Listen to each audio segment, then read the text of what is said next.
What's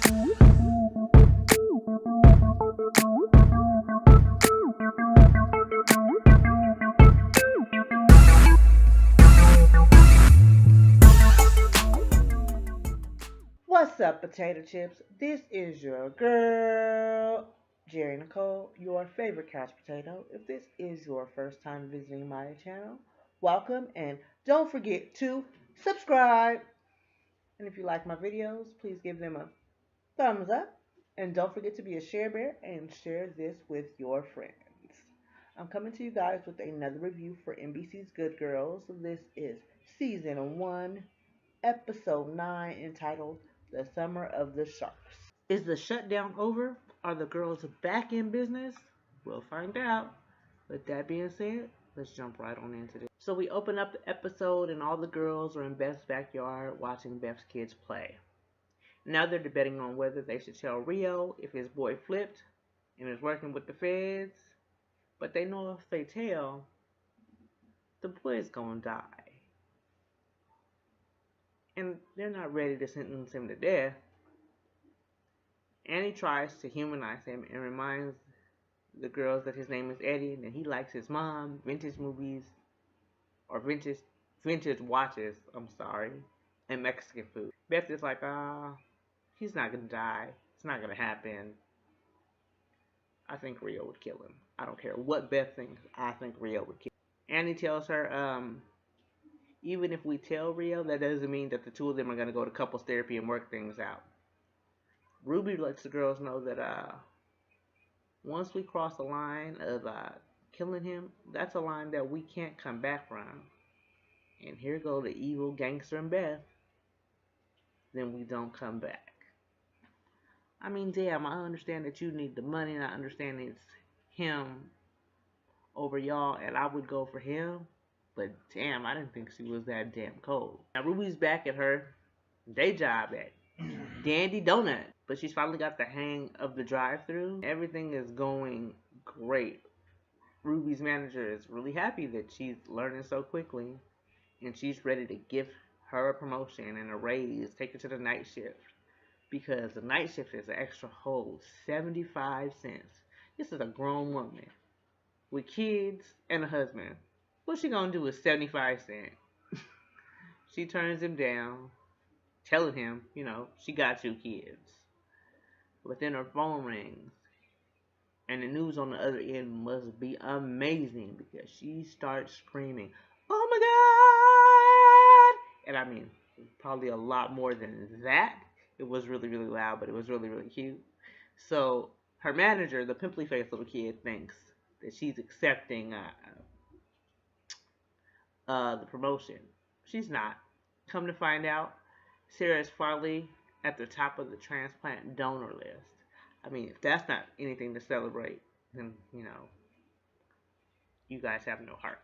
Because getting a new organ when one is family is an amazing thing. Especially for getting a new kidney, y'all. So now Stan and Ruby give Sarah a new cell phone to make sure that she does not miss a call. Everybody needs to be available and answer their phones if that call comes in, because you never know when the call comes in that they found that kidney. So Stan and Ruby, they bust out with the new kidney, top of the list, new kidney song. Top of the list, new kidney. Top of the list, new kidney. It was goofy, but it was hilarious. Now Sarah is staring at them, mouth wide open, like, y'all can't be serious. Y'all can't be doing this right now. So she's like, can I go do my homework? And here's Ruby. Oh my God, I love you. You're such a nerd. Now both the kids go to their room. And now Ruby and Stan are trying to figure out how they're going to take care of the bill for this life-changing thing that's about to happen to Sarah. Stan's like, insurance will only cover some of the transplant. They still got to come up with 100 G's out of pocket. I'm glad my kids don't have major health issues where they would need something like that, because I don't know where I would come up with 100 G's. Hell, I might rob a grocery store or a bank or do something illegal for my kid, because 100 G's that's a lot of damn money. Now Stan is trying to figure out if Ruby's heard back from corporate, about her business because it would be nice for her to go back to work and bring in the money that she was bringing. Good and well, right now, business is still closed. At Beth's house, you see Annie and Dean. As Dean walks in on Annie in the bathroom, it's an uncomfortable situation. Annie can't stand Dean. I don't really know how Dean feels about Annie, but I know he's uncomfortable with her being there. You know, she's wanting to know how long he's gonna be staying at his own house, and he's like, I live here. How long are you gonna be here? It's like, do you really? Not really. So it's just a back and forth pettiness between the both of them. More so on Annie's part. But she pretty much says, you know what, Sadie's at Greg's house. And my sister said, I can stay here until I don't feel alone anymore. And that could be for a very long time. But before they can really, really get deep into this argument, Beth comes in and pulls Annie away. Because they got to go meet Rio to see if business can be started back up.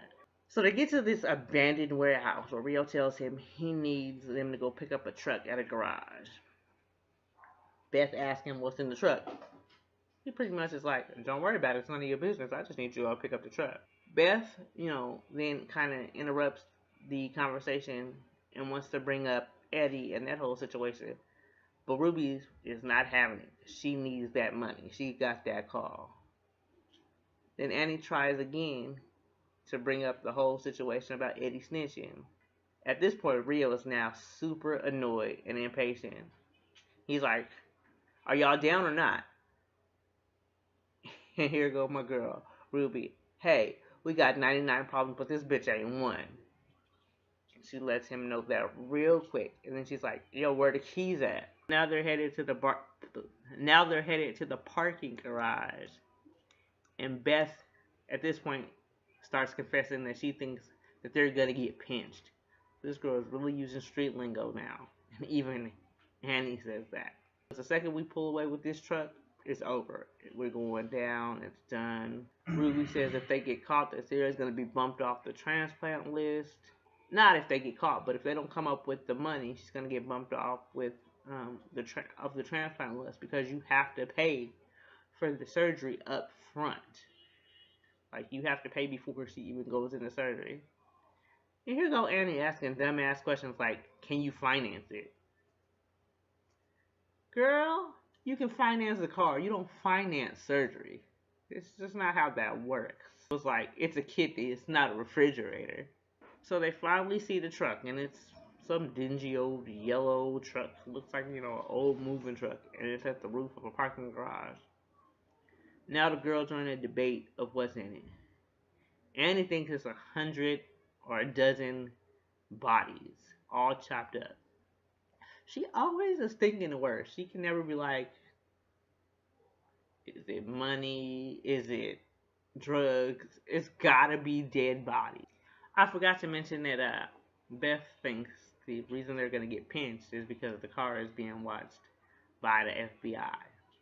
So she asks Beth to talk to Stan to see if, the cops are on to anything about the truck. And Ruby is like, okay, should I ask him if the truck is potentially filled with dead bodies? And he's like, I'd be a little more subtle, but that's your call. Now, because they still need money, Annie's back at Fresh and Frugal in the checkout line. And all of a sudden, we see Mary Pat. I cannot stand this broad. They should have been got rid of that trick. I would have let Rio take her out personally. She gets on my nerve. And that buzzes in your ear and you just can't get it because every time you try, it gets away. When you think you got it, you really didn't because they're that small. One of her sons to go get some baby formula, but nothing organic and not the expensive type. Then she looks at her baby and it's like, a few pesticides never hurt anybody. And then she's like, I really don't have enough money to cover all of my bills. This, that, and the third. Mary Pat's like, you don't have a house account that you can put this on because I need all of these groceries. I just don't have enough. And I'm just thinking to myself, hell nah. I'm not finna let you just walk out of here with no groceries because that's what she wants. And she was like, you don't have I could still send you the jail account, or you're laundering fake cash because you sent me to the store to buy fake cash account. And I'm just thinking, I'd rather go to jail. I would rather go to jail than let this old dress barn, no manners, frugal, it's okay to give your baby pesticides ass bitch give any more money out of me, my sister, or my bestie. Ain't no way. I'd have told Mary Pat to kiss all of my ass. I promise y'all. The whole time, Boomer's over there looking to see what's going on, and he notices, Annie take money out of her wallet and put it into the register. I can't stand Boomer. He always being nosy. I mean, he was really doing his job because he's the manager. Now, back at Ruby's, she's trying to figure out how she's going to approach Stan. So they get the kids down to bed. She comes in the room with this container. And she was like, is it okay if we partake? And he's like, what? And she pulls out this bag of weed. And he's like, I'm a cop now. He was like, I know, but I finally see some light at the end of this tunnel. And, it's okay. He was like, where's this weed even from? She's like, 2003 Nelly concert? 2003. That weed gotta be stale as all get out. Ain't no way. I'd have told her to throw it in the trash. We could just go buy some weed or something. I'm not finna smoke no. It's 2018. That weed is 15 years old. Oh my God. But whatever. You like it, I love it. Then we get to this other scene with Dean, and he's still trying to work his own magic. So he makes a desk for Beth, and he's like, well, you can do all your crafts in here. And she's like, I'm really not into crafts and stuff like that anymore. Then he opens up the desk, and there's like this deep hidden drawer. And he was like, you could put all your money in here. You don't have to put it in the dog food anymore. You could put like 10 G's in here. And then she's like, look, we don't have any money, remember? And Dean is like, but you will. Dean is now looking at her as less of a boring housewife and more of a badass. I gotta give Dean an A for effort because he is really trying to get back in good graces with the woman that he really loves. He knows he made a mistake. And Annie is hating the fact that he's weaseling his way back in. She hates it so much that she's nauseated. She even shares a praying mantis story with her nephew who's doing homework about bugs. And she goes, the girl praying mantis eats the boy after having sex. She bites his weenie little head right off. And I was like, girl, you're doing too much. You just mad that the relationship you want didn't work out. So now the girls are having a conversation about why Beth let Dean back in. He's like, he has cancer. And, and he's like, he cheated. He almost left you guys homeless. It's like, and do you remember what he bought his little girlfriend? And Beth was like, yeah, lingerie. And she's like, no. Was it that? I need you to say it out loud. And Beth says, actually, since it's underwear. And he was like, nah, that's not underwear, baby girl. That's bedazzled vagina floss. Who writes these lines? These fucking lines are great, you guys. Bedazzled vagina floss. Even saying it was making me laugh. And then Annie tells her, you know what? You can't be a sweet little wifey and a badass criminal boss lady. And Beth is like, it sounds like Carmen Sandiego. And he's like, you wish you could be so. Back at Ruby and Stan's, the two are lit. Stan has the munchies. So he's trying to figure out what he wants. If he wants the cheese puffs that Ruby puts in their son's lunch, he's like, oh, he'll be so mad. Or I can get the cookie dough and we can eat that. So he goes to the kitchen and Ruby calls Annie because she can't remember what she was supposed to ask Stan. And Annie's like, are you high? And she's like, yeah, because Stan is chatty when he's high. So Annie reminds him that you're supposed to ask about a truck. And so Ruby's like, well, can't you just ask him? I'll put you on speakerphone. And she's like, that would be so awkward. It's like, it doesn't sound awkward. And she's like, trust me, it'd be super weird and super awkward. Just slip it in there. No big deal. I'm telling you, that scene was hilarious. So when Stan gets back, he has Cheeto Puffs in hand to cure his munchies.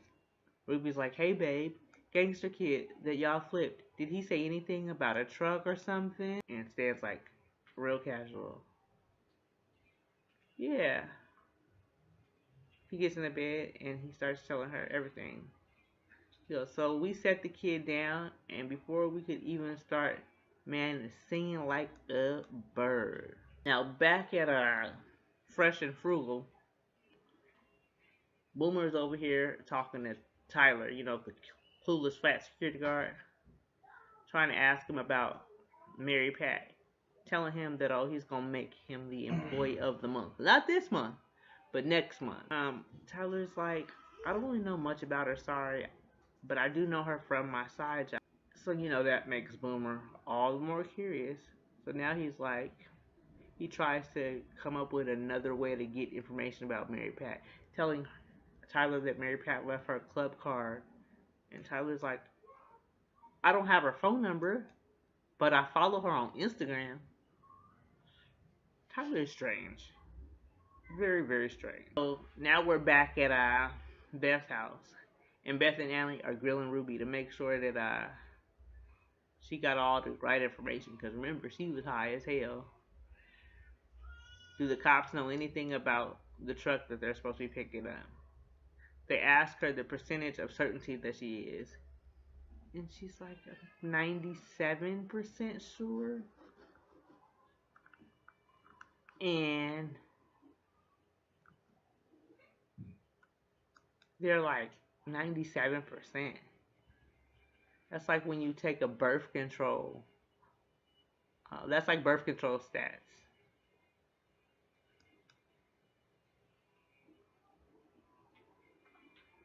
And then Annie's like, no, the pill is only 91% effective for most people. So Ruby being Ruby and being petty, she was like, for you it was a 0. And then so the real test for Annie was asking Ruby if she even remembers calling her. And if she remembers she was so high that she forgot to ask the question in the first place. She's like, yeah, I remember calling. So at that point, she's passed the test.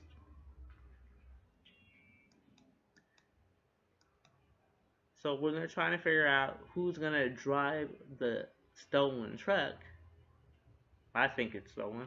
It could be rented, but it's pretty much stolen, in my opinion. Beth suggests that they draw straws. Annie says she always loses, and she'd rather play rock, paper, scissors. But you can't play rock, paper, scissors with 3 people. Come on now. Beth even points that out. Like, it's basic math. It's just not going to work. So, Beth ends up drawing the short stick. So now she's driving the truck.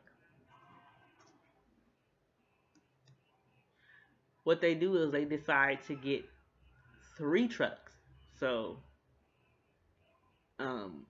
it won't be weird. They all have a truck. But like I said, Beth is driving the stolen truck. And they'll all drive to the same spot just in case they're being watched.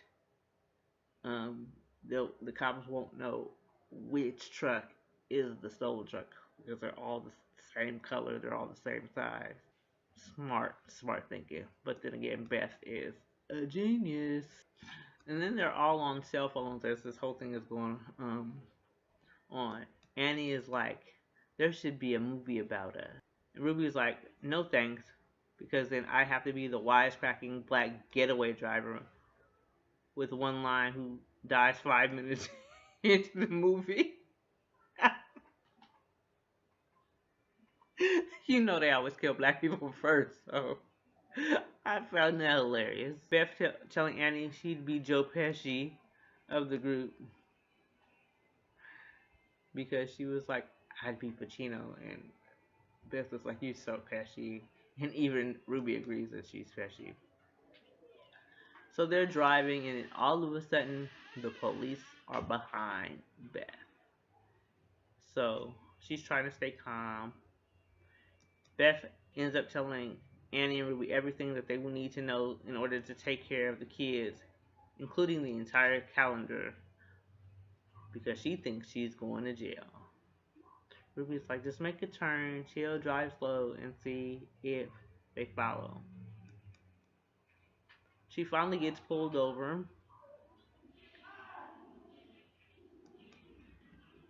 And Beth is unraveling.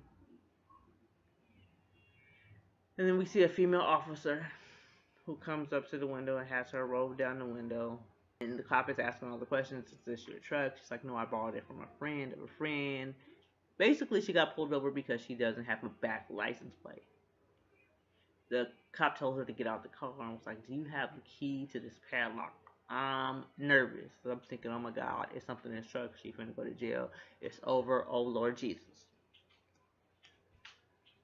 She don't have the key. She's fumbling with keys that she says may be the key. Finally, the cop is like, enough is enough. She gets the bone cutters. And she cuts open the lock. There's nothing inside the damn truck. Got me nervous for nothing. Now, let's get back to Boomer. He done finally hunted down Mary Pat at her church choir rehearsal. And they have a conversation after choir rehearsal and they're walking to the parking lot. Damn it. And he asks her if she wants to go out for coffee. And first she turns Boomer down. And she's like, no. He walks away and he says something like, never mind. It wasn't a good idea. And then she blurts across the parking lot that her husband died 6 months ago. And she's not ready to get back out there. I'm sad that her husband died 6 months ago, which I already knew, but I still don't like her. But the part that got to me, she says that he dies of a heart attack after playing water guns with their kids. And now her son thinks that he killed his dad because he shot him in the chest with a super soaker. Poor baby to think that, but fuck Mary Pat anyway. Now let's get back to this truck. Beth shows up at the loading dock to drop off the truck to Rio. And she is pissed. She's like, it was an empty truck. Why didn't you do it yourself? Why did you need us to bring you an empty truck? And Rio was like, I had a kid in the organization who was turned by the feds. And he needed to know if the kid had said anything. It was a test. And here she goes with her, I have family, I have children. I was like, yeah, I know. You keep liking to remind me of that. And then Rio tells Beth that he don't have time to hold her hand. And he just wants the keys. Beth threw the keys at Rio. And the keys hit Rio in the face. Oh my God. I thought that he was going to slap the shit out of Beth. He looks at her as he gets all the way in her face and is like, that family you're always talking about, go home to them. What me and you had is done. Over. It's like, but we need the money, we need this drive. And he was like, but I need you bitches and all this drama, like I need a hole in my head. Like he's fed up with the drama. And he was, go home. And she was like, I don't think you're going to let me go home. He was like, what do you mean you had a kid? What happened to the kid? He walks away. He's like, go home. And then she asks again about the kid, and he's like, Elizabeth, go home. And she's like, is it gonna be your boys? Am I gonna come home and they're gonna be in my kitchen, or is it gonna be you? Because she's like, he's gonna kill us now, because, you know, I fucked up. Now Beth has to go tell Ruby and Annie the whole situation, and she's like, he's coming for us. I'm telling you, this time is different. We're no good to him. And then Annie asks what the look like. She's like, when great sharks have these little inky black eyes that go white right before they're gonna kill you. And she's looking at Beth like, can't you get us out of this? The last time you tried to kill us, you were like, yeah, just try to hurt us. We eat at P.F. Chang's, bitch. And he be bringing up all kind of shit. And Beth was looking like, nah, it's not gonna happen this time. So now they split up again, thinking that they're gonna die. Annie calls Sadie and fills her voicemail up with like a dozen messages telling her how much she really loves her. Beth goes and gets some markers and her calendar and writes down everything just like she would do for any other day. And then Ruby asks Stan what she would have to do to make him leave. How would he leave her? And he's looking confused, and I mean, she's got tears coming out of her eyes, and he's like, you want to tell me what we're talking about? But right before that, they get a phone call. And once he hangs up the phone, he tells Ruby a girl in Wisconsin had got hit by a drunk driver, and the family is about to take off for life support, and the girl is a transplant match for Sarah. I'm so happy that she's getting her kidney, but damn, that other family had to make that choice. Now we get back to Beth's house, and you know, they're in the backyard and they're looking at the kids play. And Beth finally looks at the future, and she says, all these fairy tales, they tell us, the morals were always, if you're good, you follow the rules, you don't lie, you don't cheat. If you're good, you get good things. And if you're a dick, you get punished. But what if the people who told us these tales were dicks? What if it was all a lie to keep good guys from searching for wealth? It doesn't matter what we've done, Beth said. We're the good guys. Rio's the bad guy. He shouldn't be out there waiting to pounce on them. He should be going to jail. So Ruby says, let's put him in jail. So now they've decided that it's time to be done with Rio, and Rio goes to jail. So we got one more episode until the season finale, and oh my god, I can't wait. I really, really hope this show gets renewed for season 2 because it is awesome. If you guys like this review, check out the other reviews I've done for all the other episodes.